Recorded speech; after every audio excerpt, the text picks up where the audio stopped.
Yes, good afternoon. So in the previous class हमने एक नया चैप्टर स्टार्ट किया था। टॉपिक का नाम था बैंक रिकंसिलिएशन स्टेटमेंट। शॉर्ट में इसको बीआरएस बोलते हैं। ये आप लोगों का 11th का one of the favourite topic था, राइट? इसी टॉपिक को हमने पढ़ना है और थोड़े से बेटर तरीके से, जितना आपको आता है उससे और अच्छे से समझेंगे। सो हमने सबसे पहले बात की थी टाइप्स ऑफ अकाउंट की। अगर हम बात करें, there are 3 types of account. First is current, second is saving and third is fixed deposit. यहां पे जब हम बैंक रिकंसिलिएशन स्टेटमेंट की बात कर रहे हैं तो we are talking about the current account, क्योंकि करंट अकाउंट एक बिजनेसमैन ओपन कराता है अपने बिजनेस को कंटिन्यू करने के लिए। जितनी भी बैंकिंग ट्रांजैक्शन होंगी बिजनेस की, वो करंट अकाउंट के थ्रू पूरी की जाती हैं। सेविंग अकाउंट जनरली कोई भी करा सकता है, एक हाउस होल्ड भी करा सकता है। नॉर्मली कोई भी अपने जो भी सेविंग्स का अमाउंट है उसके लिए सेविंग अकाउंट ओपन कराया जाता है। एंड एफडी जब हम कराते हैं तो एक अकाउंट ओपन होता है, उसको बोलते हैं फिक्स्ड डिपॉजिट अकाउंट। तो हमने यहाँ पे जो बैंक रिकंसिलिएशन स्टेटमेंट पढ़ना है बच्चे, वो करंट अकाउंट को कीपिंग इन माइंड पढ़ना है। फिर हमने डिस्कस किया था एक बिजनेस का रिलेशनशिप एक बैंक के साथ। अगर आपको ध्यान हो, एक बिजनेस है कंपनी फॉर्म में और इधर है उस बिजनेस ने एक बैंक में अपना अकाउंट ओपन कराया है। तो मैंने बताया था कि यहाँ पे डेटर क्रेडिटर रिलेशन बन गया। सर जो यहाँ पे बिजनेस है, जो ये कंपनी है, सर वो क्रेडिटर है एंड जो बैंक है वो क्या है, डेटर है, राइट? एंड मैंने आपको बताया करंट अकाउंट ओपन कराया था और इस करंट अकाउंट में 1 लाख रुपए डिपॉजिट कराए थे। बड़े ध्यान से सुनना, बिजनेस हमेशा कैश बुक बनाता है। बिजनेस हमेशा क्या बनाएगा, कैश बुक बनाएगा। 3 कॉलम कैश बुक हमने डिस्कस की थी, उसमें बैंक कॉलम होता है, राइट? एंड जो बैंक है वो अपने कस्टमर का अकाउंट बनाता है। बैंक क्या बनाता है, अपने कस्टमर का अकाउंट बनाता है और उसकी एक कॉपी वो बिजनेस को दे देता है। एंड उस कॉपी को हम क्या बोलते हैं, बैंक पासबुक या बैंक स्टेटमेंट बोलते हैं, राइट?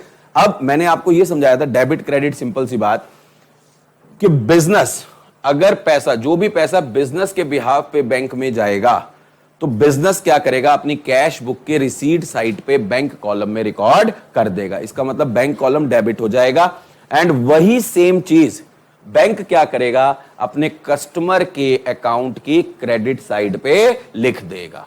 मैंने रीजन बताया था कि सर बैंक जो है वो कस्टमर के लिए एक डेटर है, इसका मतलब वो असेट है, असेट डेबिट करने से बढ़ता है, राइट? एंड बैंक के लिए जो कस्टमर है वो उसकी लाइबिलिटी है, क्योंकि उसका पैसा उसके पास आ रहा है, तो लाइबिलिटी बढ़ती है तो क्या करते हैं, क्रेडिट। तो इसका मतलब कैश बुक बैंक कॉलम में जो चीज डेबिट होगी, सर वो कस्टमर के अकाउंट में बैंक क्या करेगा, क्रेडिट करेगा। और वाइस वर्सा, अगर कस्टमर के बिहाफ पे बैंक पेमेंट करेगा तो कैश बुक में बैंक कॉलम क्या होगा, कम होगा, यानी क्रेडिट होगा। एंड वही चीज एक्सिस बैंक जो बैंक है वो अपने कस्टमर को क्या करेगा, डेबिट करेगा, जिससे, क्योंकि आपको पता लाइबिलिटी डेबिट करने से कम होती है।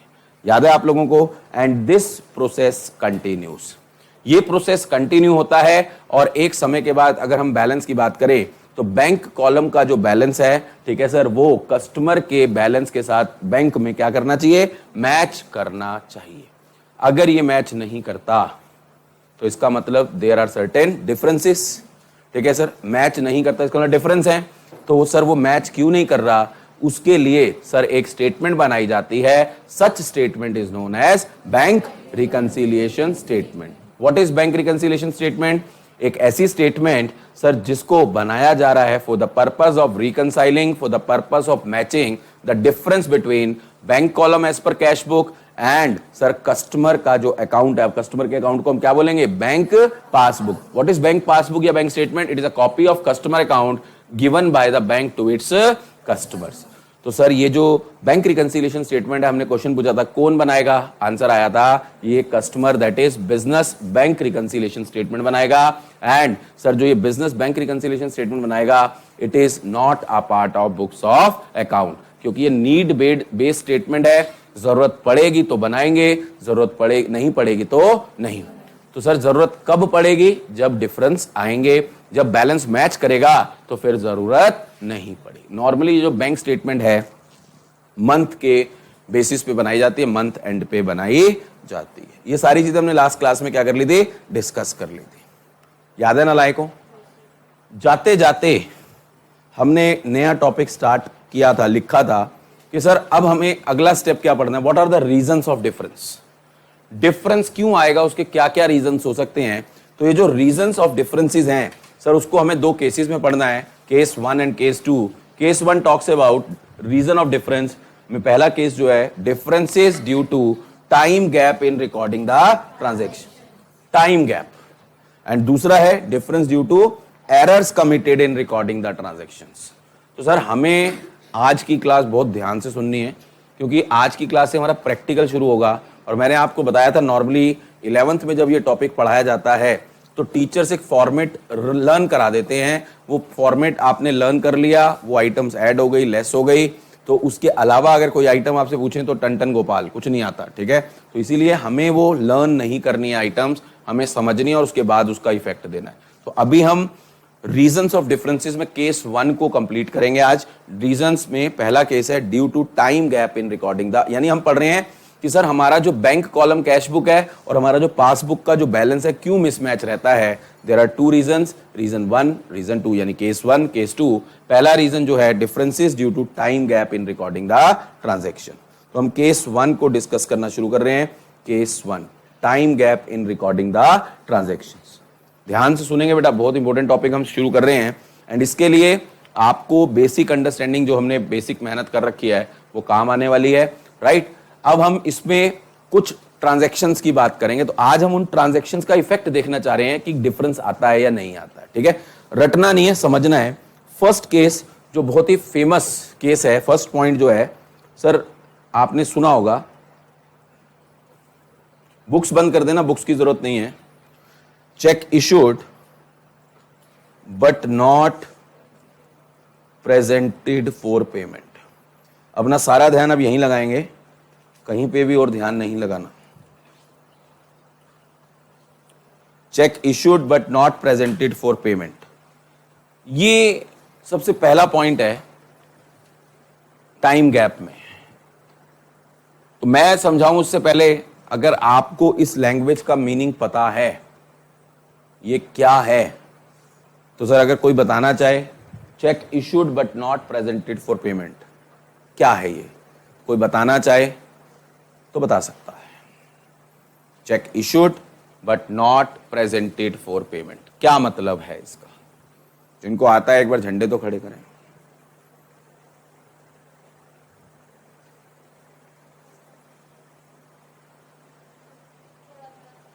थोड़े थोड़े से होता नहीं ना, कुछ नहीं, पूरे पूरे से होता है। थोड़ा थोड़ा क्या होता है? तो दो बच्चों ने हाथ खड़े करे हैं। अच्छा, इधर से आ गए दो हाथ और। अच्छा, एक और आया छोटा सा हाथ। और 5 बच्चे बस। अच्छा, एक और 5 ग्राम। आरती यूं इसकी एनालिसिस कर रही है, पता ही नहीं इसके अंदर झांक के देख रही है, यूं देख रही है जैसे पता नहीं R&D आ जाएगी एकदम। अच्छा,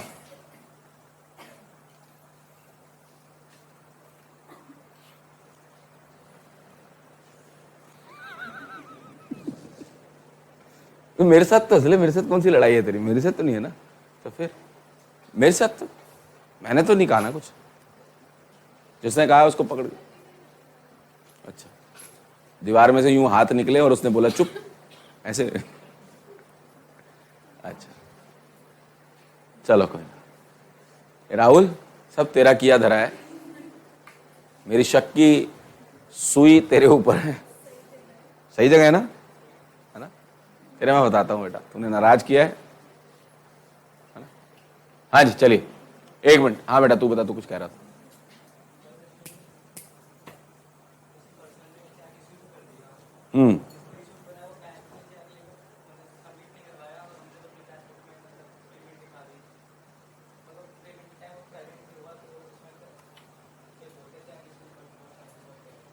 अच्छा,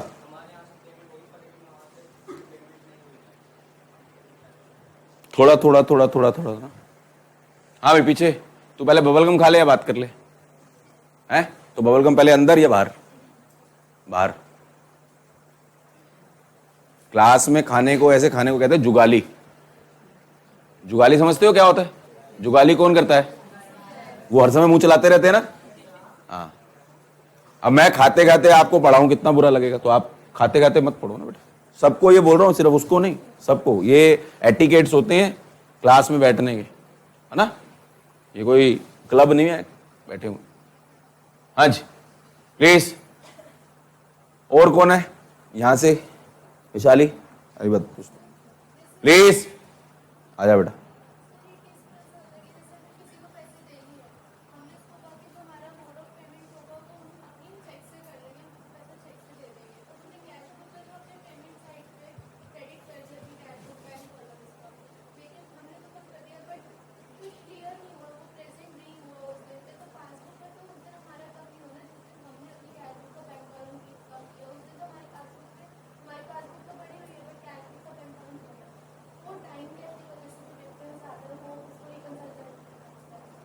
अच्छा, और कोई? आरती, बेटा हाथ खड़ा किया था ना? हाँ, किसको दे दिया है? हाँ, एग्जाम्पल बताओ, जल्दी बताओ बेटा, इतनी देर में तो 2 आंसर निपट जाएंगे।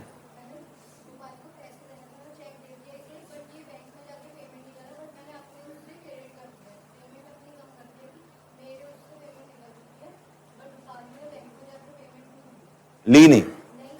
अच्छा,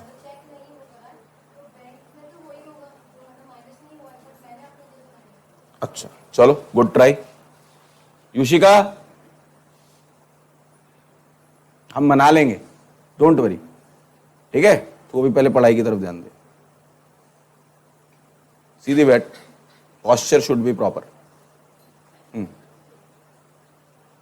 हाँ भाई, तू बता, इसकी आत्मा भटकती रहेगी, नहीं तो नहीं पूछो। बता बता, तू बता।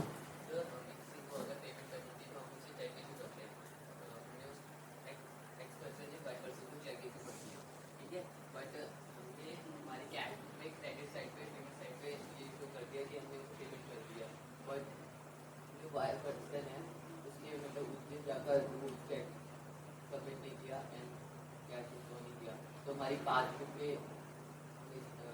में कैश इंक्रीज, मतलब जो मनी का अमाउंट है वो इंक्रीज ही दिखाएगा, तो हमारी तरफ से तो बढ़ गया, लेकिन बैंक की पासबुक में उसका अमाउंट अभी है। इस गैप को करने के लिए अच्छा, कनिका, प्रिया, पांडे जी, नहीं? गुड। हाँ भाई, जम्मू कुछ बता रहा था तू।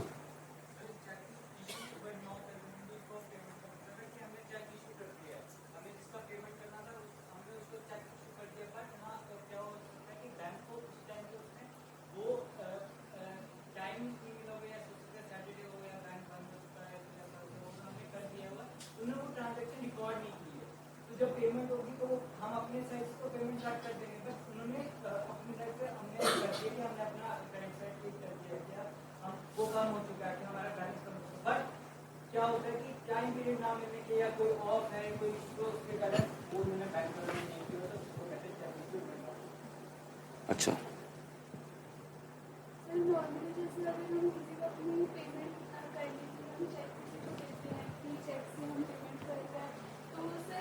हम जैसे हमने आज उन्हें पेमेंट कर दी, तो हम तो ये कहते हैं कि हमने पेमेंट कर दी, तो हम अपने जो हमारे पास हमने बैंक पे पेमेंट की है, तो हम अपनी कैश में जो पेमेंट साइड है उसको बैंक वॉल्यूम को कम कर दें कि हमारा बैंक जो है वो हमारे अकाउंट से पे कर देगा। पर सर जैसे नॉर्मली जो चेक है वो उसको 3 दिन लग जाते हैं कि उसको कैश में कन्वर्ट करने के लिए। तो अगर 3 दिन हमने तो कर दिया, पर हमारी पासबुक जैसे अगर वो अकाउंट है हमारा, उसमें तो बैंक ने अभी हमारा अकाउंट डेबिट नहीं किया कि हमारे अकाउंट से कोई भी पैसे गए नहीं, तो सर वो जो गैप आ जाती है कि उधर रिकॉर्ड हुआ, इधर हमारे कैश बुक में रिकॉर्ड हो गया, उधर नहीं हुआ, तो सर वो टाइम गैप।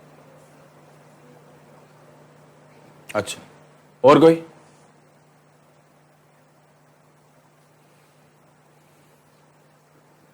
नहीं?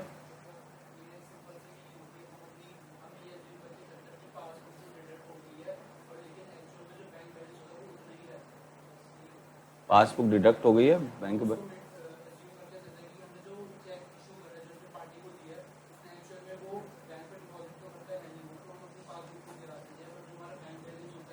क्यों नहीं डिपॉजिट करता वो? क्यों नहीं डिपॉजिट करता वो जिसको इशू किया है?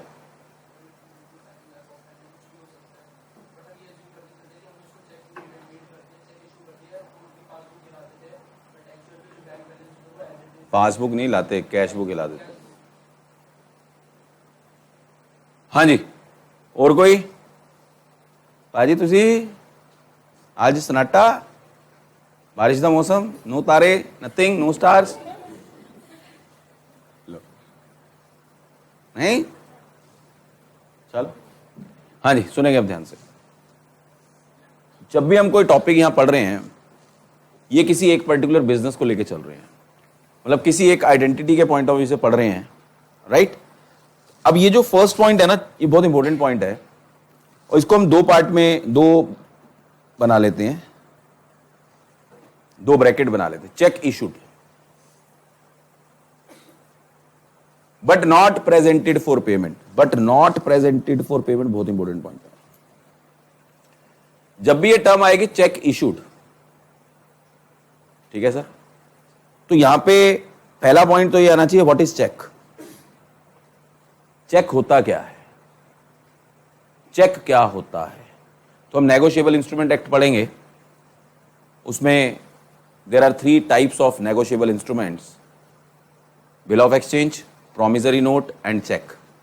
तो check is a bill of exchange. It is a kind of bill of exchange. check जो है एक negotiable instrument है, drawn upon a, definition है इसकी, drawn upon a specified banker and always payable on demand. तो sir check होता क्या है बेसिकली? पहले तो चेक के बारे में थोड़ा सा हल्का सा आपको समझा देता हूं, लोगों को पता नहीं है, देखा तो सबने होगा, राइट?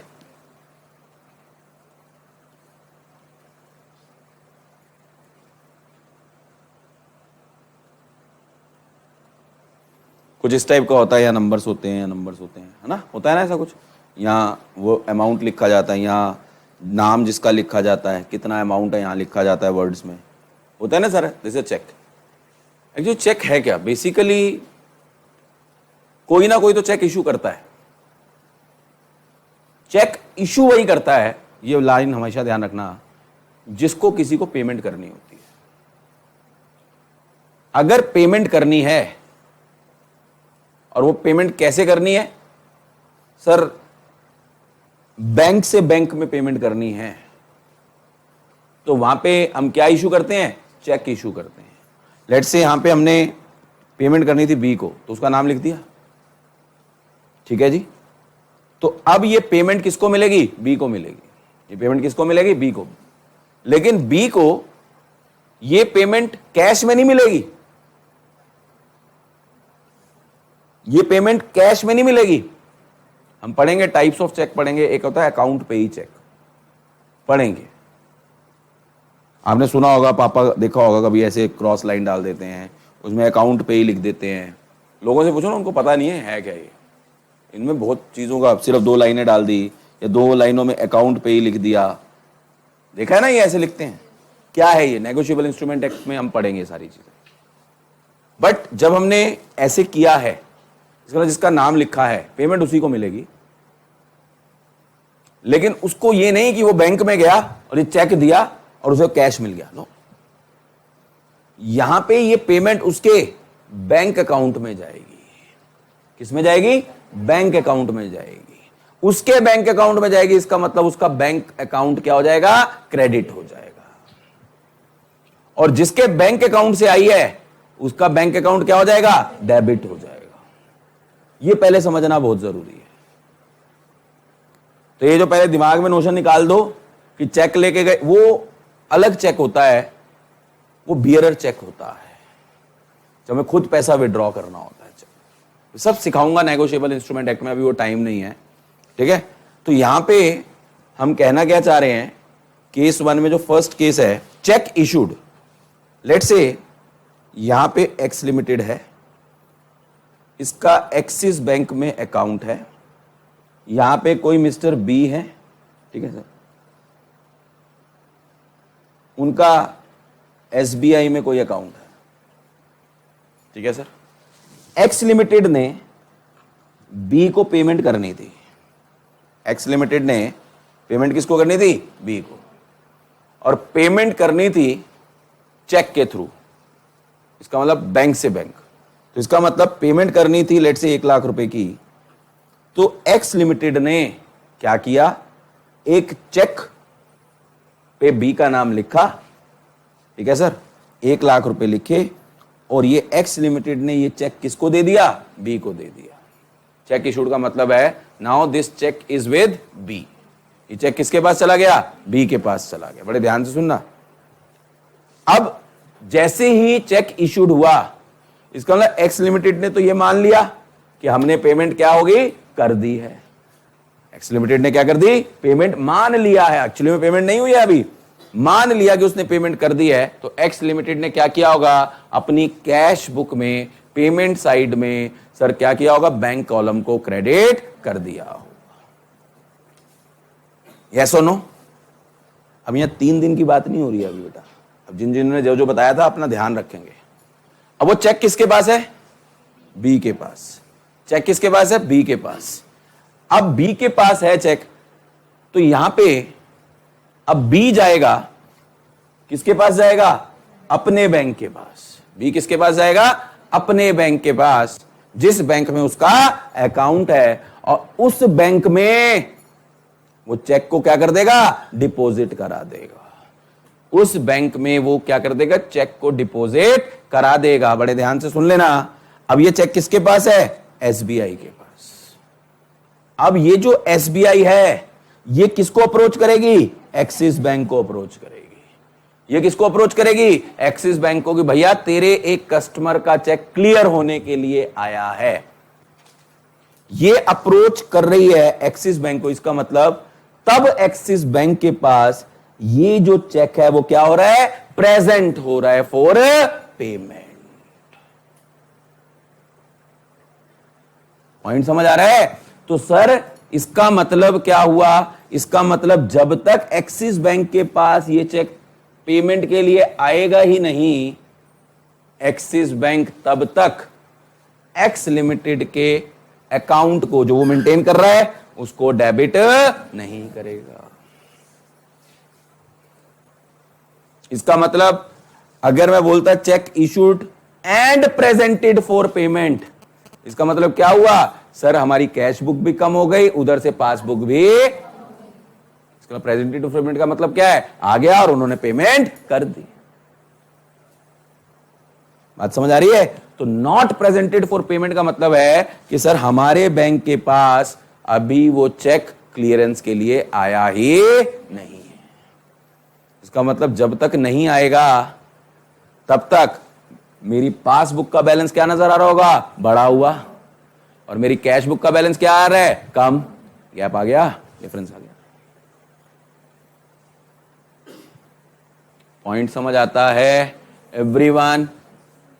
तो बाहर जाओगे तो ऐसे थोड़ा ना होगा, बीच बीच में कंसंट्रेशन खराब होती है बेटा। क्लास से बाहर जाने में कंसंट्रेशन तो खराब होती है, चाहे आप टॉपिक के बीच में गए हो, टॉपिक के बाद गए हो, पहले गए हो। कहां पे पॉइंट में प्रॉब्लम है बताओ? हाँ, एसबीआई एक्सिस बैंक के पास भेजेगा ना चेक को, इलेक्ट्रॉनिक। हाँ, चेक क्लियर कैसे होगा फिर? एक्सिस बैंक पेमेंट किसने करनी है? एक्सिस बैंक ने करनी है। किसके भी आप पे करनी है? एक्स लिमिटेड के।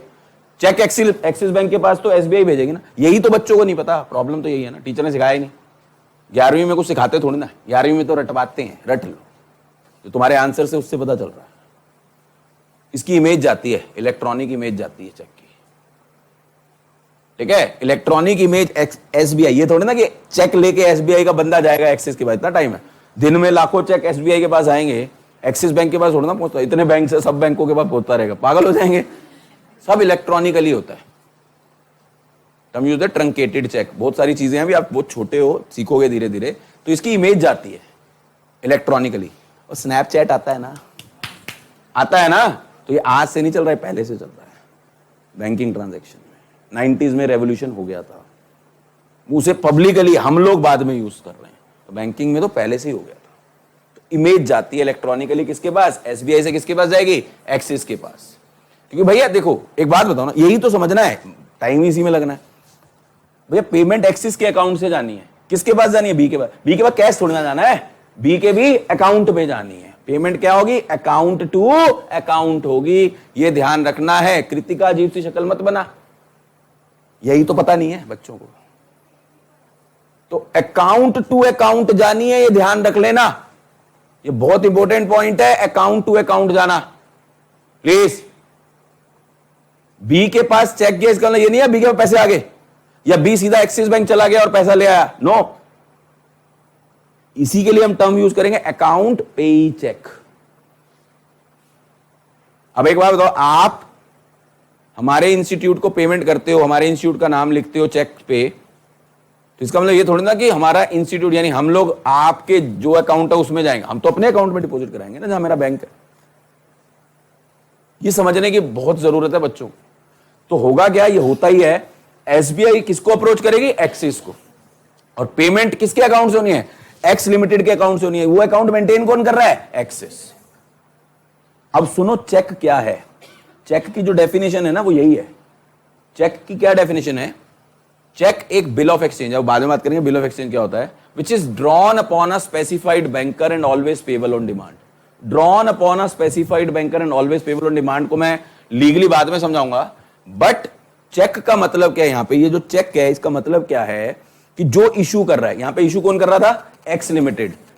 तो एक्स लिमिटेड क्या कर रही है इस चेक, अच्छा ये चेक जो है ये इशू किसने की, ये चेक जो है ये बुक देते हैं ना, बुकलेट होती है ना, चेकबुक, चेकबुक होती है ना, तो चेक की जो बुकलेट है वो बैंक ने दी है, किसको दी, अपने कस्टमर को, कि जब भी आपको पेमेंट करानी हो तो जिसको करानी हो उसका नाम इस चेक पे लिख देना। मैं जैसे ही मेरे पास वो चेक आएगा मैं उसको देख के क्या कर दूंगा, पेमेंट कर दूंगा। तो सर यहां पे जो एक्स लिमिटेड है चेक काट के पेमेंट तो बी को कर रहा है, लेकिन इंस्ट्रक्शन किसको दे रहा है, अपने बैंक को, कि ये तुम्हारे पास जब चेक आएगा जिसके नाम पे आएगा सर उसके नाम पे क्या कर देना, पेमेंट कर देना। नाम पे पेमेंट कर देने का मतलब कैश नहीं होगा सर, आप क्या करोगे, आप मेरे अकाउंट को डेबिट कर देना और जिस अकाउंट का ये चेक है उस अकाउंट को क्या करवा देना, क्रेडिट। अब क्रेडिट वो नहीं कराता, वो तो आपके अकाउंट को डेबिट कर रहा है, इसका मतलब क्रेडिट कौन करेगा, एसबीआई। मनी एंड बैंकिंग पढ़ा है, पढ़ा है मनी एंड बैंकिंग ना, कॉमर्स वाले, उसमें हम लोग पढ़ते थे आरबीआई के फंक्शंस, सेंट्रल बैंक के फंक्शंस। एक फंक्शन होता है क्लियरिंग हाउस फंक्शन, इनकी सेटलमेंट होती है, वो आरबीआई कराता, वो आरबीआई कराते, हम सीखेंगे वो बाद में बात करेंगे, मनी एंड बैंकिंग आएगा। लेकिन ये पॉइंट पहले समझना बहुत जरूरी है क्योंकि ये बच्चों को नॉर्मली मालूम ही नहीं है, दो चार को मालूम हो, लेकिन आप खुद अपने झंडे खड़े करो, कितने बच्चों को ये ऐसे ट्रांजैक्शन होती है, बैंकिंग ट्रांजैक्शन मालूम है, दो चार होंगे बस। देख लो मूवमेंट ऐसे होती है, दिस इज व्हाट। तो सर यहां पे देखो मैंने बोला चेक इशूड, ये चेक इशूड किसके एंगल से हमने बोला है, चेक इशूड किसके एंगल से बोला है, एक्स लिमिटेड के, राइट। चेक इशू किसने किया, x limited, but not presented for payment का मतलब क्या है, अभी हमारे बैंक में, हमारा बैंक मतलब एक्सिस बैंक में वो चेक क्लियरेंस के लिए नहीं आया। अब वो नहीं आया, क्यों नहीं आया, हो सकता है बी ने डिपॉजिट ना कराया हो, ठीक है सर, हो सकता है एसबीआई ने प्रेजेंट ना किया हो अभी, तो एक प्रोसेस है वो। तो check issued but not presented for payment, इसका मतलब मैंने तो इमीडिएटली क्या कर लिया, अपनी पेमेंट साइड को क्रेडिट कर दिया, कम कर दिया बैंक कॉलम को, लेकिन अभी मेरा जो बैंक का अकाउंट है यानी जो मेरे बैंक के पास अभी चेक ही नहीं आया, वो किस भी हाथ पे पेमेंट कर देगा, तो सर मेरा जो पासबुक का बैलेंस है और जो मेरा कैश बुक का बैलेंस है इसकी वजह से क्या करेगा, डिफर करेगा, मिसमैच रहेगा। पहले में मेहनत लगती है, दूसरा बड़ी जल्दी हो जाएगा। ये पॉइंट समझना, किसी को नहीं आया पूछ लेना दोबारा, ये जो मूवमेंट है पूछ लेना, जैसे उस पांडे जी ने पूछ लिया था, मन में मत रखना, यही तो मूवमेंट्स है और क्या है।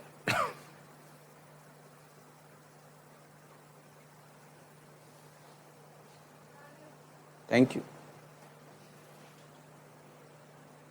ध्यान इधर ही रखना बेटा, गुस्सा ना जिसके साथ गुस्सा है ना उसी पे निकालना है, अपनी पढ़ाई पे नहीं निकालना, ये हमेशा ध्यान रखना।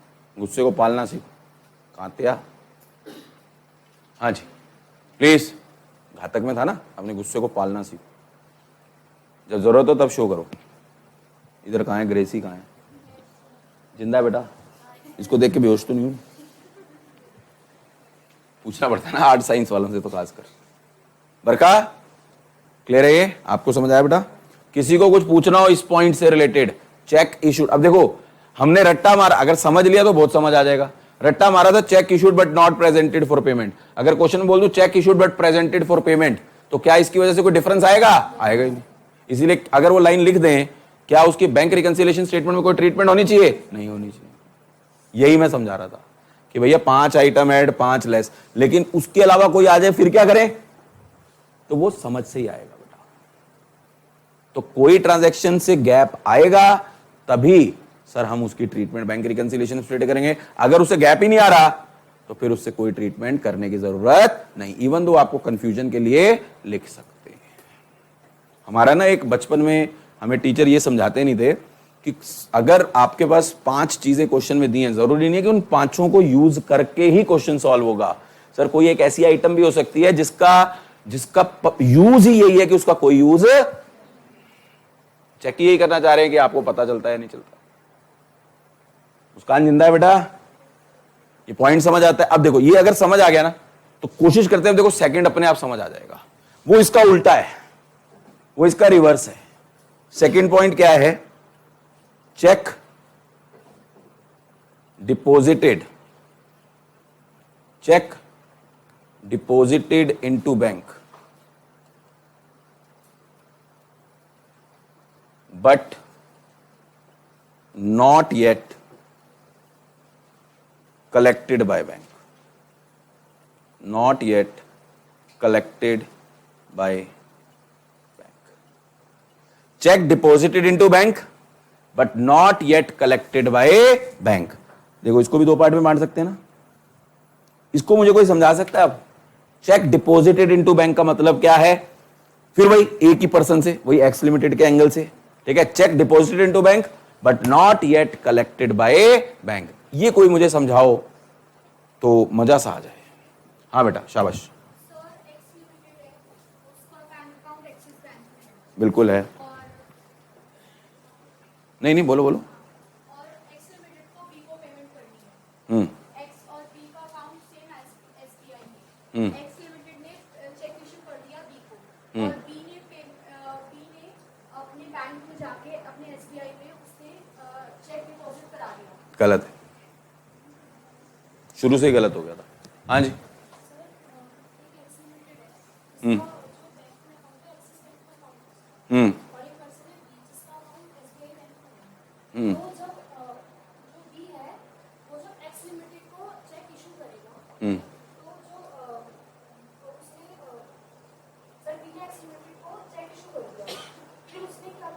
उसने किसने? अभी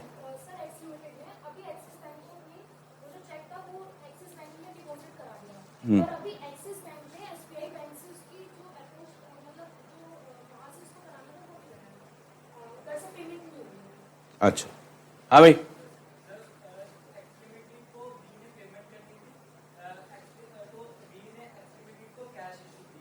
कैश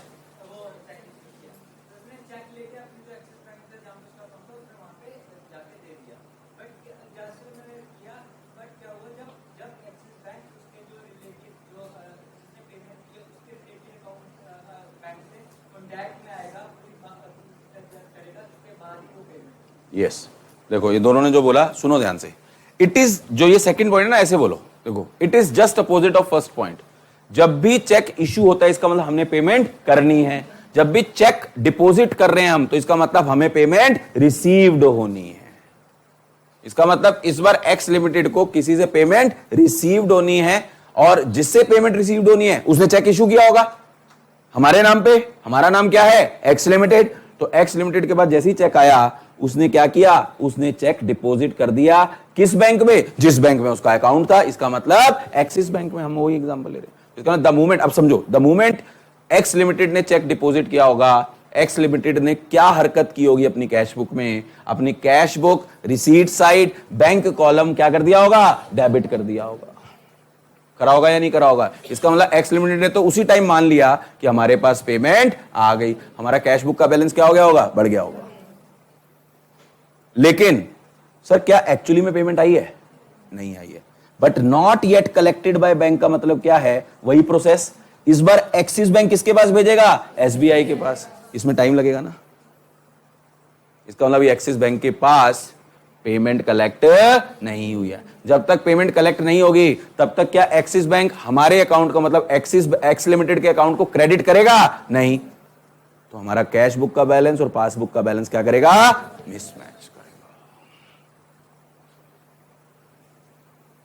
यहां पे बेटा जो आपने बोला 3 दिन का गैप, और वो यहां पे गैप कम हो जाता है अगर यहां पे ये भी एक्सिस बैंक है, यहां पे भी इसका अकाउंट भी किसमें है, एक्सिस बैंक में। डिफरेंट डिफरेंट ब्रांच हो सकती है, सेम ब्रांच भी हो सकती है। सेम ब्रांच हो या डिफरेंट, एक्सिस बैंक सेम है तो उसमें ट्रांजैक्शन की जो डेबिट क्रेडिट होता है वो सेम डे में हो जाता है, कई बार तो इमीडिएटली हो जाता है। फॉर एन एग्जांपल, जैसे हमारे इंस्टीट्यूट का अकाउंट, जो कंपनी का अकाउंट है वो भी एक्सिस बैंक में है, मेरा अकाउंट भी एक्सिस बैंक में है। तो सर जब मुझे चेक से पेमेंट करते हैं मैं इमीडिएटली डिपॉजिट कराता हूं, कुमुद जी इमीडिएटली हाथों हाथ इधर से डेबिट कराते हैं और इधर से क्या करा देते हैं, क्रेडिट। लेकिन वो हाथों हाथ में भी कुछ सेकंड्स का तो गैप आता होगा, बट 3 दिन नहीं हो। 3 दिन जनरली मैक्सिमम टाइम है। वो मैक्सिमम कहां लगता है, जहां पे 2 अलग अलग बैंक होते हैं। क्या ये पॉइंट समझ आता है एवरीवन? इसका मतलब ऐसे बोल सकते हैं सर किसी एक पर्सन के लिए जब चेक इशूड है तो दूसरे पर्सन के लिए वो क्या है, चेक। सिंपल सी। अच्छा अब इसमें मैं लैंग्वेज चेंज कर दूं, देखें पकड़ पाते हैं हमारे स्टूडेंट या नहीं। देखें हमने कितना समझाया। Check deposited into bank and collected by bank. Check deposited into bank and collected by bank. इसका मतलब क्या हुआ, सर हमने डिपॉजिट कराया और हमारे बैंक ने क्या कर लिया। इसका मतलब क्या, ये जो ट्रांजैक्शन है मेरे बैलेंस को अफेक्ट करेगी क्या, इसकी कोई ट्रीटमेंट होगी, बस। पॉइंट समझ आते हैं नालायकों। ये 2 मेजर पॉइंट है बेटा, ये तभी समझ आएंगे जब हमें कैश बुक और मूवमेंट समझ आएगी। बढ़ना घटना कुछ नहीं। जिंदा है टाइगर, टाइगर देखो फूक मारे टाइगर उड़ जाए। हाँ जी पहले ये बताओ, ये दोनों पॉइंट क्लियर है बेटा एवरीवन? युशिका भूल जाओ सब कुछ, हाँ दोनों ठीक है, चलो गुड है। गुस्से में कई बार ज्यादा समझ आता है, फोकस ज्यादा हो जाता है। 3 इडियट्स, वो मेरे मुंबई रिटर्न, ठीक है, सही सही लग रहा है, चलो गुड। हाँ भाई पार्ट 1 पार्ट 2 डॉली, सुशील कुमार सही बोला ना मैंने, डॉली है ना। सत्या बाबू है, चलो ठीक है चला लेंगे सर। चलें आगे, बस मेरी मेहनत जो लगनी थी लग गई। 3rd पॉइंट अब अपने आप बताओगे, देखो आहा ये आप बताओगे। अब किसी ने गलत बताया वो पुट्ठा टंग देना। एक बहुत फेमस टर्म होती है बैंक चार्ज या बैंक चार्जेस भी बोलते हैं, सुना है ये? अरे वाह, जब ये बोलते हैं ना मजा आ जाता है। बैंक ने चार्ज किया, क्या होता है ये, कौन बताएगा? शिनचन कह रही है सर मुझसे आप पूछ नहीं रहे, मेरे को सारी बैंकिंग ट्रांजैक्शन पता है। मन में सोच रही है, कहा नहीं।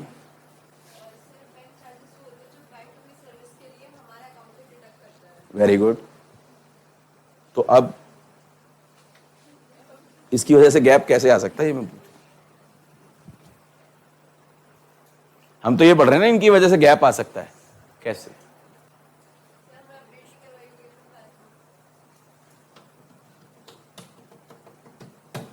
हाँ जम्मू, हाँ डिस्क्लेमर तो पहले ले लेते, टोपी उतार के नहीं पुट्ठा टंग लेना मैं। हाँ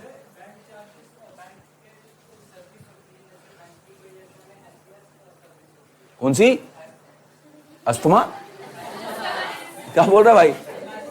एक्सप्रेस, अच्छा एसएमएस सर्विस, अच्छा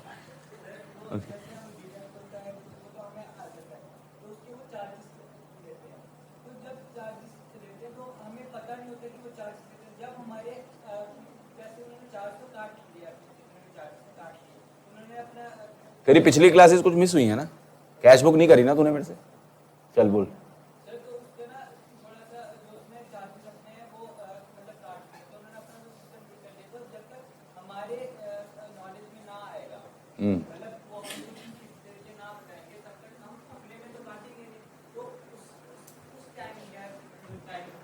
इसको कोई और बेटर तरीके से बोला, इससे ठीक है, इसको थोड़ा बेटर तरीके से, रिफाइंड तरीके से कोई बता सकता है? विशाली ट्राई करेगी।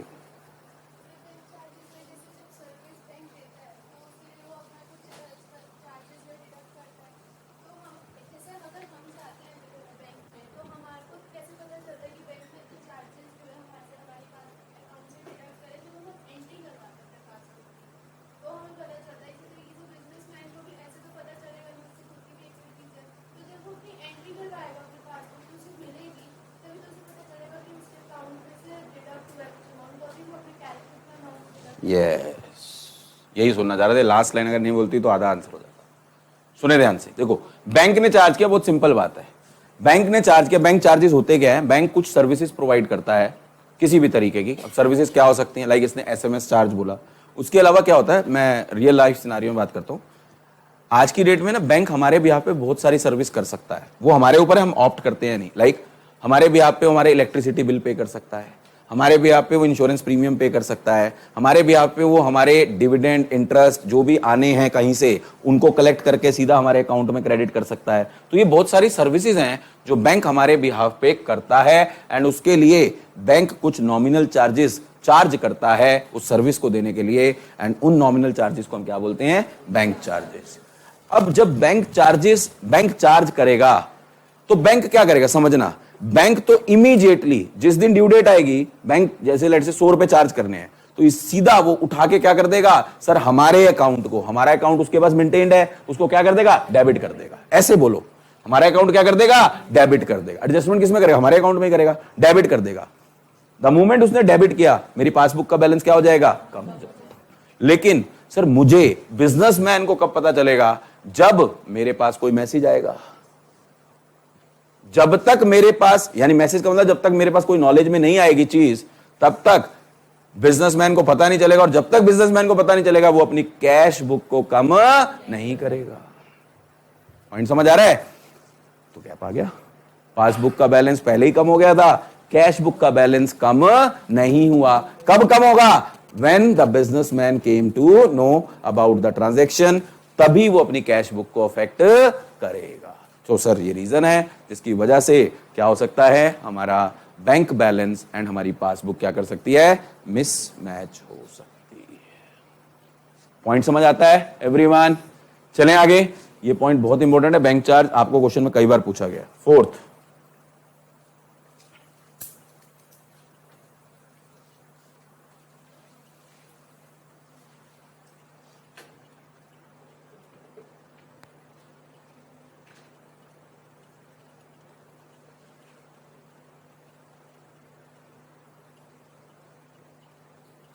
हाँ जी, मैंने दो आइटम्स को ना इकट्ठा ही कर दिया, इंटरेस्ट या डिविडेंड। जैसे हमने किसी कंपनी के शेयर्स खरीदे हुए हैं या किसी कंपनी के डिवेंचर्स खरीदे हैं, तो शेयर्स पे क्या मिलता है? डिविडेंड। और डिवेंचर्स पे क्या मिलेगा? इंटरेस्ट। तो वो हमें रिसीव होगा। हमें रिसीव होगा का मतलब कहां जाएगा? हमारे बैंक अकाउंट में जाएगा। तो बैंक हमारे लिए सर्विस कर रहा है ना। तो sir dividend interest received by bank on our behalf, this is one of the ground जिसकी वजह से हमारे ये दो बैलेंस क्या कर सकते हैं? मिसमैच। अब कौन बताएगा इसको क्या हुआ होगा? अभी जैसे मैंने सिखाया वैसे ही बताना है, सोच के आंसर देना बेटा, मुझे ऐसे ही चाहिए। हाँ बेटा बोल, सोच के आंसर दियो, कोई भागा भाग नहीं है। एक को पकड़ लो, डिविडेंड बोल दो, इंटरेस्ट बोल दो, एक ही बात है, रिसीव्ड की बात हो रही है ना, एक ही चीज है। बैंक कैपिटल में जो बिजनेस का जो अकाउंट है उस अकाउंट को क्या करेगा वो क्रेडिट करेगा, ठीक है, क्रेडिट कर देगा। लेकिन जो जो बिजनेस फार्म है इस चीज़ के बारे में उसको नॉलेज नहीं है। इससे क्या होगा कि जो मेरा जो पासबुक है वो बढ़ गया, और कैशबुक वो जैसा है वैसे वैसे ही है। वो कब चेंज होगा? वो चेंज तभी होगा जब इसकी नॉलेज किसको पता चलेगी? बिजनेस। क्या ये करेक्ट आंसर है? क्या सबने ऐसे सोचा था? ये ऐसे ही सोचना है, बस ये थॉट प्रोसेस चलना है। ये चलेगा तो आप देख लेना अपने आप से आपको कैश बुक और पासबुक में डिफरेंस समझ आते जाएंगे। बस ये इंजेक्शन देना था। पॉइंट समझ आ रहा है ये एवरीवन? तो एक बार मैं रिपीट कर देता हूं। Dividend interest received by bank on our behalf, ठीक है sir. The moment dividend interest received हुआ होगा, हमारे बैंक ने हमारे अकाउंट को क्रेडिट कर दिया होगा, इसका मतलब हमारा पासबुक का बैलेंस क्या हो गया होगा? बढ़ गया होगा।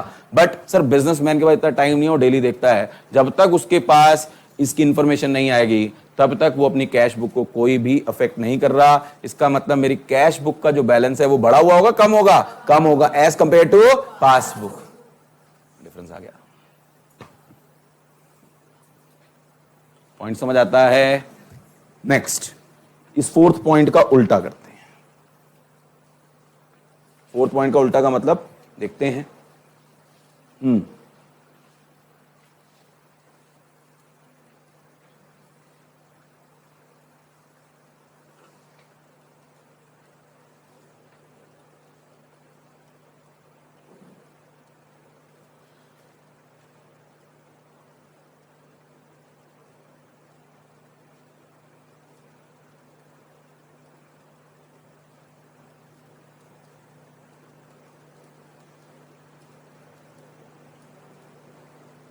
हाँ जी, electricity bill, insurance premium etcetera में मतलब और कोई भी बिल हो सकता है, ठीक है।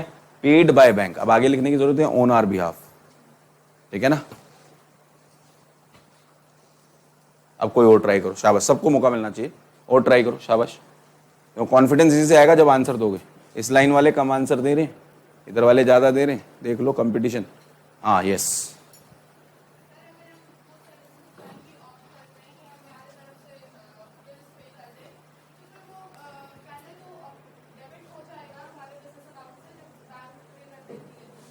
बिजनेस अकाउंट से नहीं, हमारा अकाउंट कौन मेंटेन कर रहा है? हाँ शाबाश,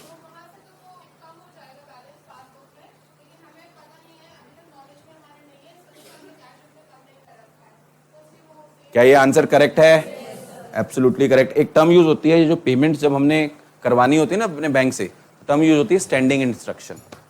स्टैंडिंग ऑर्डर भी बोलते हैं, स्टैंडिंग इंस्ट्रक्शन बोलते हैं। स्टैंडिंग इंस्ट्रक्शन का मतलब है कि सर हमने एक बार फॉर्म में भर दिया कि हमारे भी आप पे ये पेमेंट आपने करनी है। स्टैंडिंग का मतलब है कि ऑटोमेटिकली हमारे अकाउंट से वो क्या होता जाएगा? डेबिट होता जाएगा। एक डेट आएगी, जिस डेट पे बिल रेज होगा उसी डेट पे बैंक हमारे भी आप पे पेमेंट करता रहेगा। अब इलेक्ट्रिसिटी बिल की डेट अलग है, वाटर बिल की अलग है, इंश्योरेंस प्रीमियम, बिजनेसमैन को थोड़ी ना ध्यान रहेगा। तो इसीलिए उसने क्या किया कि बैंक को बोला द मोमेंट, इसका मतलब क्या हुआ? बैंक, हमने क्या किया होगा, हमने सर इलेक्ट्रिसिटी जहां पे भी हमने ये पेमेंट करवानी है तो वहां अपने बैंक का अकाउंट नंबर दे दिया होगा, सीधा उनको इन्फॉर्मेशन जाती होगी और वहां से डेबिट हो जाता होगा, वहां पे क्रेडिट हो जाता होगा। इसका मतलब हमारा अकाउंट जो है बैंक के पास जो मेंटेन है ऑटोमेटिकली क्या हो जाता होगा? डेबिट हो जाता होगा। इसका मतलब मेरे बैंक ने मेरे अकाउंट को क्या कर दिया? डेबिट कर दिया। लेकिन मुझे तो इन्फॉर्मेशन तब पता चलेगी ना जब मेरे पास कोई इन्फॉर्मेशन आएगी कि डेबिट हुआ है या नहीं, तो तभी मैं अपने कैश बुक को अफेक्ट करूंगा। इसकी वजह से हमारा बैलेंस जो है वो क्या रहेगा? मिसमैच रहेगा। And an number of items, आप खेल लो।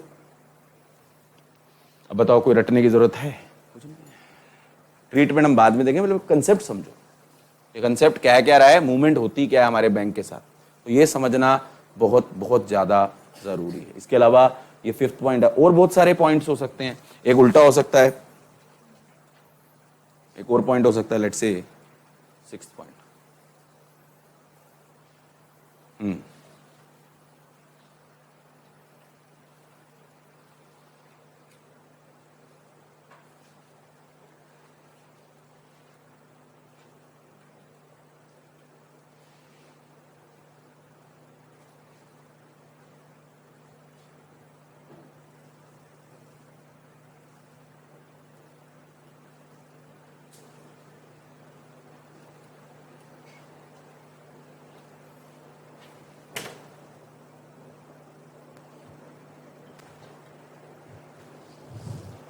पेमेंट मेड बाय कस्टमर, यानी बिजनेस का कोई कस्टमर था, उसने डायरेक्टली हमारे बैंक में पेमेंट कर दी।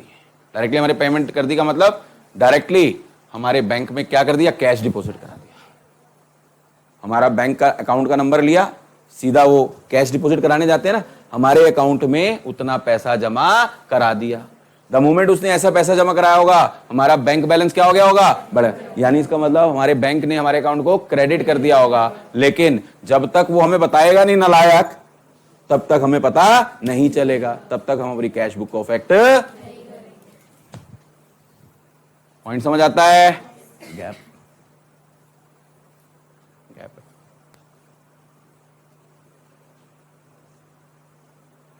समझ आया? बहुत मजेदार है ये। अब देखो बताओ कि बैंक रिकंसिलिएशन क्या है। आधा तो हमारा वैसे ही सॉल्व हो गया, वो हुए बना रखे हैं। ऐसी सेम रेक्टिफिकेशन ऑफ एरर्स है। रेक्टिफिकेशन ऑफ एरर्स में सबसे एंड में कराता होता हूं, जब हम सारा एक साइकिल घुमा लेते हैं ना अकाउंट की, क्योंकि एरर तो पता तभी चलेगा ना एंड होगा, ठीक है। और वो कुछ नहीं है, जस्ट डेबिट क्रेडिट एंट्रीज हैं और कुछ नहीं। बट पहले ये बताओ मुद्दे की बात, इसके अलावा और भी बहुत आइटम जितनी मर्जी सोचते रहो, कोई मना थोड़ी। This is what the you can say that कि difference due to time gap in recording the transaction. एक और हो सकता है, लेकिन वो करंट अकाउंट पे ज्यादा है नहीं, लेकिन लिखवा देता हूं, बता देता हूं, आपने शायद सुना हो।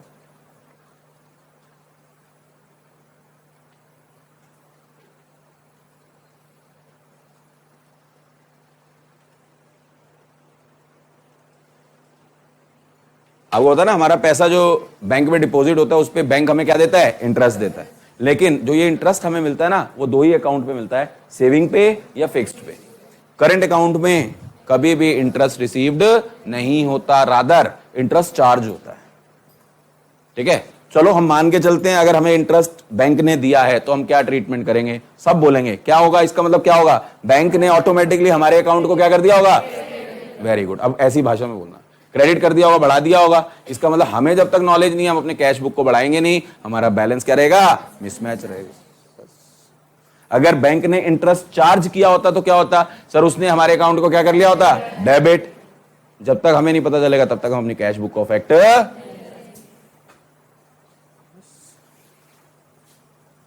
डिफरेंस आ जाएगा।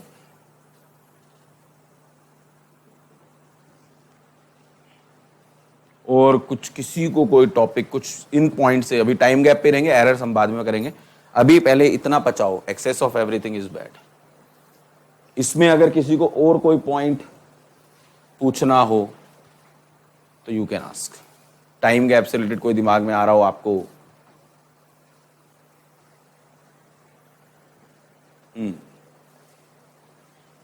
Anyone, anything you like.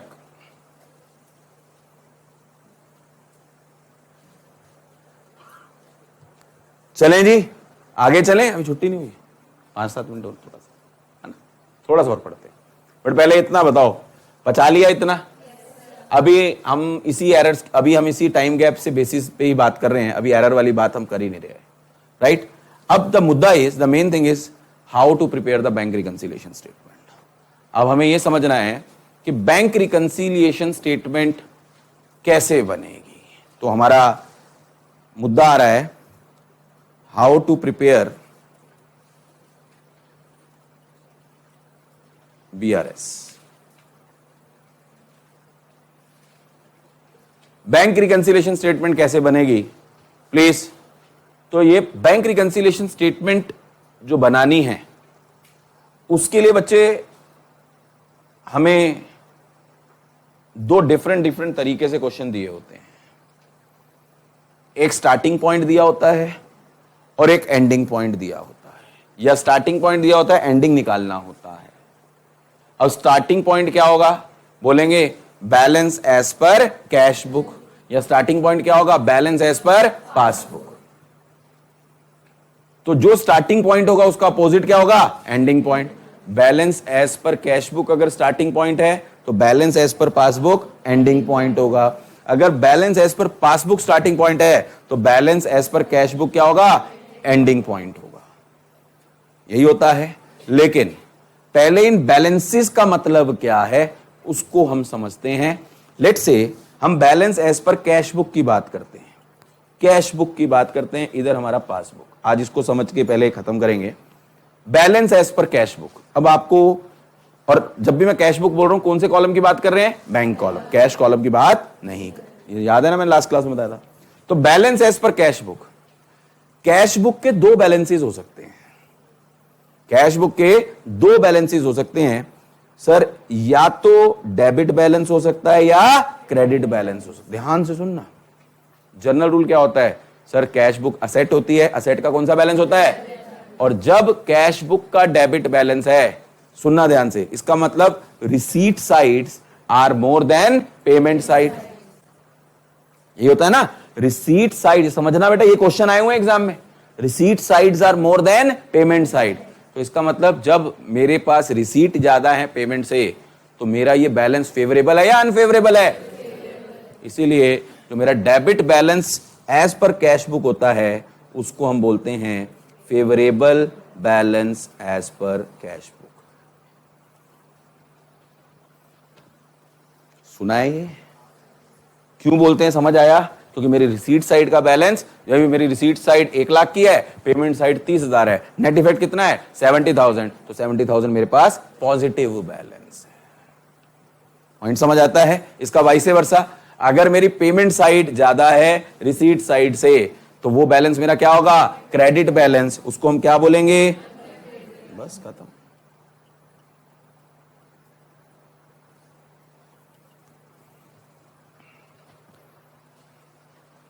Point समझ आता है?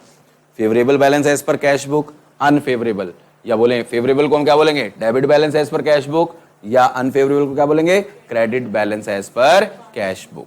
कैश बुक की बात करें तो पासबुक तो आया ही नहीं। ये समझ आता है ना? Debit, credit, favourable, unfavourable. अच्छा, अब अपने आप बताना, जब हमने अपनी कैश बुक को डेबिट किया था तो पासबुक क्या हुई थी? और जब हमने कैश बुक को क्रेडिट किया था तो पासबुक क्या हुई थी? तो अच्छा बताना, पासबुक की क्रेडिट साइड को क्या बोलते हैं? डिपॉजिट। और पासबुक की डेबिट साइड को क्या बोलते हैं? हाँ जी। तो इसका मतलब पासबुक की भी दो side, debit side, credit side. तो मुझे ये बताओ, जब कैश बुक का डेबिट बैलेंस फेवरेबल बैलेंस है, तो पासबुक का कौन सा बैलेंस फेवरेबल होगा? Deposits are more than withdrawal. तो इसका मतलब सर, जो डेबिट फेवरेबल है, यहां पे क्रेडिट क्या होगा? फेवरेबल होगा। ये समझ लेना, टीचर हटवा देते हैं, इसका उल्टा होगा। क्यों होगा वो भी समझो प्लीज, क्योंकि यहां पे जो मैंने रिसीट किया वो मैंने यहां पे क्या किया? डिपॉजिट किया। जो मैंने पेमेंट की वहां मेरा क्या हुआ? विड्रॉल हुआ। तो अगर मेरे deposits are more than withdrawal, obviously मेरे उधर receipts are more than payment, तो मेरा पासबुक का क्रेडिट बैलेंस ऑलवेज क्या होता है? फेवरेबल होता है। एंड पासबुक का अगर डेबिट बैलेंस है तो क्या है? अनफेवरेबल।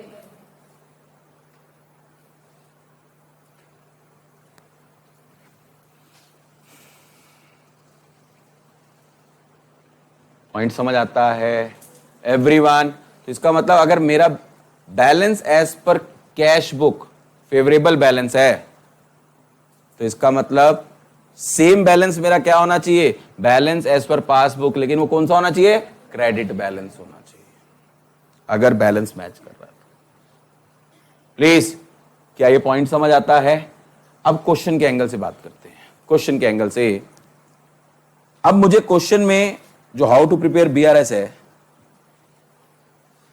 देखो, इवन दो आपको ऐसे बनानी आएगी नहीं, क्योंकि एग्जाम में आपका ऑब्जेक्टिव है, यहां प्लस, और मैं स्टार्टिंग पॉइंट कैश बुक लेके चल रहा हूं। मेरा क्वेश्चन मुझे बोलता है balance as per cash book. मेरा क्वेश्चन मुझे क्या बोलता है? Balance as per cash book. Question silent है कि ये डेबिट बैलेंस है या क्रेडिट बैलेंस है। तो इसका जनरल रूल क्या है? हमेशा फेवरेबल। अगर अनफेवरेबल होगा तो बताएगा। ध्यान से सुन लेना, अनफेवरेबल होगा तो क्या करेगा? बताएगा। क्या बोलेगा? क्रेडिट बैलेंस बोलेगा या अनफेवरेबल बोलेगा। अगर डेबिट बैलेंस है तो बता भी सकता है या नहीं भी, क्योंकि हमेशा जर्नल रूल फॉलो होता है।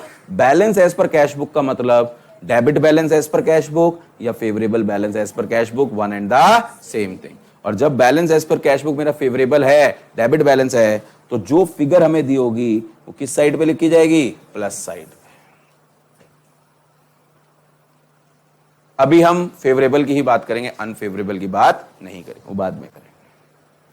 क्या ये पॉइंट समझ आता है? तो balance as per cash book मेरा स्टार्टिंग पॉइंट है, तो मेरा जो एंडिंग होगा वो क्या होगा? Balance as per passbook. Clear है ये पॉइंट सबको? अच्छा, अब उल्टा करता हूं मैं।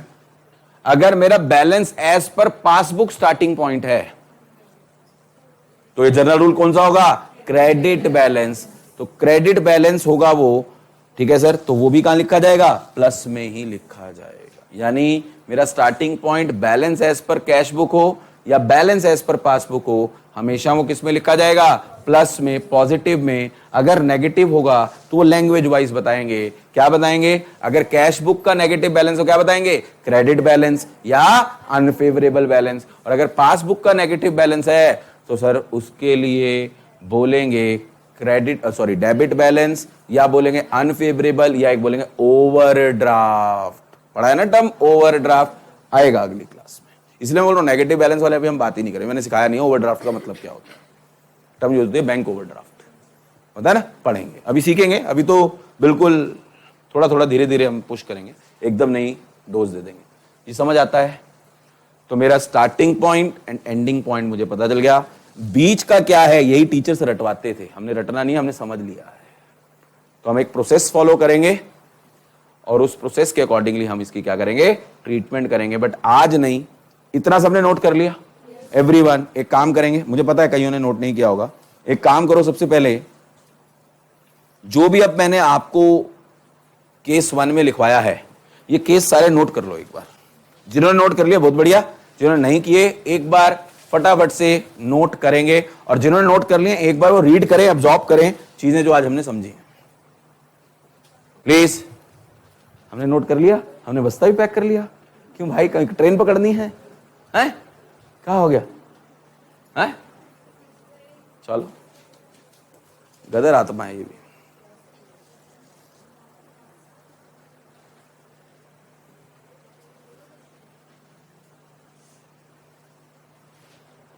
हाँ जी, ये सबने नकल मार रखी है पीछे जो बैठे हैं खाली। अराती, ओ अराती, ये उल्टे आंसर देते ना, इसका नाम ही आरती से अराती कर दिया। नोट कर लिए?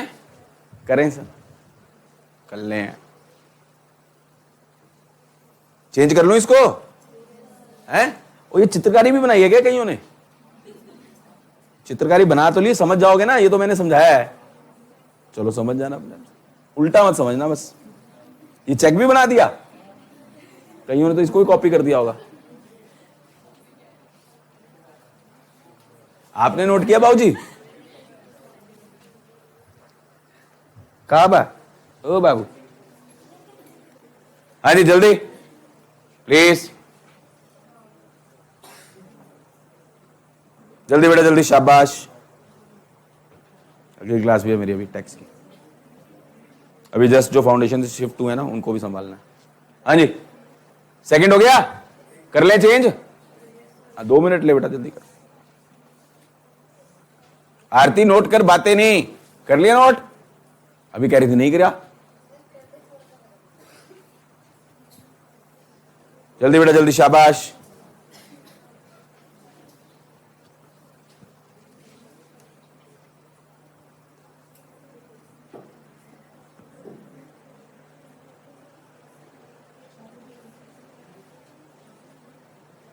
Please no discussion. हाँ जी, सेकंड हो गया? चलो, और ये रटना मत कि ये 7 आइटम है, समझाने के लिए। कोई भी हो सकती है, कोई और भी हो सकती है, ये तो बस समझाया। अब क्वेश्चन कराएंगे तब बात करेंगे। रट लो, ये 7 ही है बस। फिर वही बात, रटवाना नहीं है मुझे, ये तो सम ऑफ द आइटम्स है।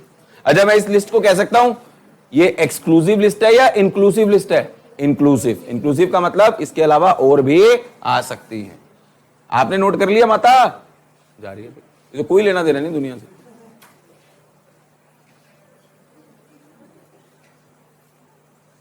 चलो चलो जल्दी।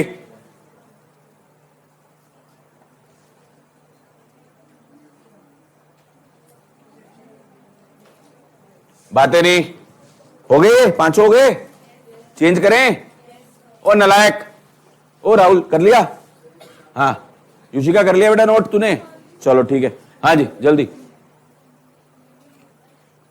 ये भी ढिल्लू प्रसाद ही है। जाना है? जाने वाले को किसने रोका? जाओ। कॉलेज जाना है? जाओ जाओ जाओ, बाय। कॉलेज ने भी हमें परेशान कर रखा। परेशान कर रखा ना? पढ़ाई होती है? किसका? चलो कोई नहीं, बड़ी है इससे, दीदी बोला कर। चलो बाय बेटा। हाँ जी 5 हो गए। नेक्स्ट 6th और 7th जल्दी। यादव साहब जल्दी करो, वेट कर रहे हैं हम। ओ हो गया ना लाइक? ओ 5 ग्राम कर लिया बेटा तूने?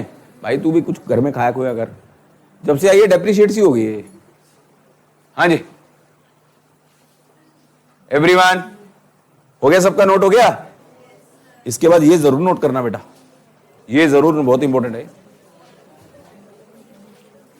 हाँ जी करा बेटा?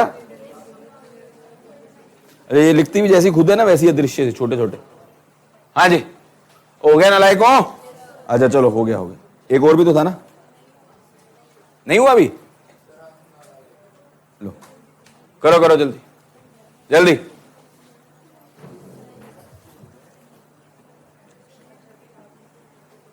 जल्दी बेटा जल्दी, शाबाश।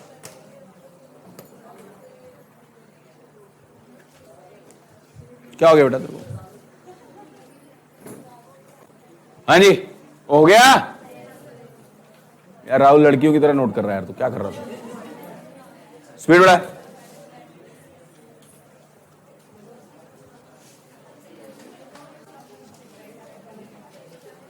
ये अभी भी नहीं कर रहा, देख। इसके बाद एक और भी है।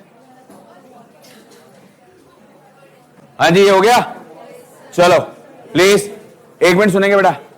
नेक्स्ट क्लास में इसी फॉर्मेट को हमें कंटिन्यू करना है। नेक्स्ट क्लास में हमें ये डिस्कस करना है कि बैंक रिकंसिलिएशन स्टेटमेंट कैसे बनाएंगे, किसको ऐड करेंगे और किसको लेस करेंगे और कब, तो हम बात करेंगे नेक्स्ट क्लास में। Thank you very much.